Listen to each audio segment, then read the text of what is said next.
Harun Alqayev 1992-ci il iyulun 14-də Balakən rayonunun Gərəkli kəndində anadan olub. Azərbaycan ordusunun baş leytenantı olan Harun Alqayev 2020-ci il sentyabrın 27-sində Azərbaycan Silahlı Qüvvələri tərəfindən Ermənistan işğalı altında olan ərazilərin azad edilməsi və Azərbaycan ərazi bütövlüyünün bərpa olunması üçün başlanan Vətən müharibəsi zamanı Murov dağın və Füzulinin azadlığı uğrunda gedən döyüşlərdə savaşıb.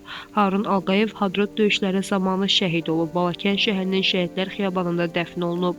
Azərbaycan ərazi bütövlüyünün təmin edilməsi uğrunda döyüş əməliyyatlarına qatılan və hərbi hissə qarşısında qoyulmuş tapşırıqların icrası zamanı vəzifə borcunu şərəflə yerinə yetirdiyi üçün Azərbaycan Prezidenti İlham Əliyevin sərəncamına əsasən Harun Alqayev ölümündən sonra Vətən uğrunda igidliyə görə, Kəlbəcərin azad olunmasına görə, Xocavəndin azad olunmasına görə, Füzulinin azad olunmasına görə, Cəbrayılın azad olunmasına görə medalları və Azərbaycan bayrağı ordeni ilə təltif edilib.